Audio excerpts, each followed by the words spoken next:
Hey guys, Easy Amateur Radio here, back with even more CB radio content. Thank you guys for being patient. I know that the channel's name is Easy Amateur Radio, but I do a lot of CB radio stuff as well. And what we're looking at here today is 3 generations of Cobra 29s. We have a Cobra 29 GTL, we have a Cobra 29 LTD, and we have a Cobra 29 LTD Classic, Cobra's last try for decency. So what are we looking at? So first things first, I want to talk about the meter lights that I have in these radios. All 3 of these radios are used.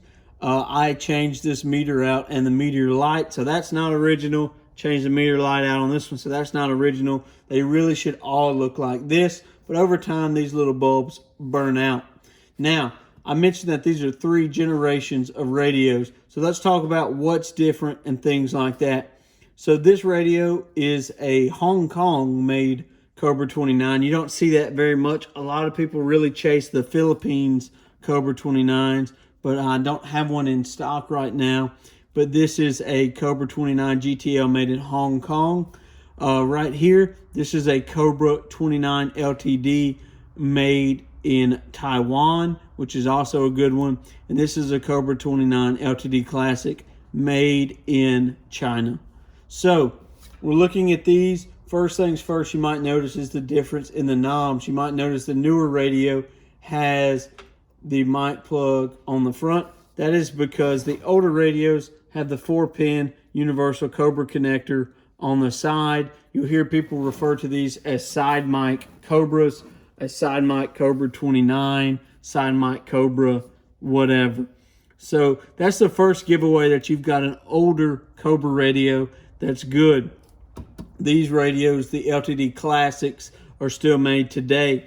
Now, let's talk about a little bit of a difference in the GTL and the LTD standard version. So we notice that we have the same squelch right here and volume knobs on the front. They are not collared and on the same knob like on the modern version.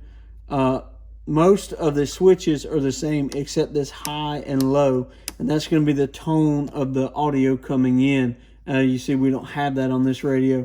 And then a dim, which dim and bright. And then on this one you also have a dim and bright, which I don't have resistors in the meter lights and stuff, so they stay the same brightness. But anyhow, still have the Delta Tune and SWR cal, and then pretty well the same, other than this radio does have a channel 991 switch, where the original GTL does not. When you take these radios apart, the faces are a little bit different, meaning this face just pulls completely off. This one has a board behind it, same with this one. Up top, the standard classic radio versus the LTD Classic. So it can get a little confusing when you're shopping for Cobra 29s, but all these radios do about the same, do about 30 watts of power once they've been peaked and tuned. A lot of people like the audio better on the Taiwan, Philippines, and Hong Kong made Cobra 29s, and then the biggest difference really is the red meter light, and that's why I have a red meter light over here just to kind of make it match.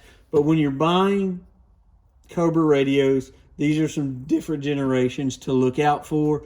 Drop in the comments, let me know what you think about these radios, and let me know your experiences with Cobra 29s. If you're interested in any of these 3 radios and you've hung around this long, the link is in the description for Corncob CB Shop, where all of these radios are available. 73, everybody.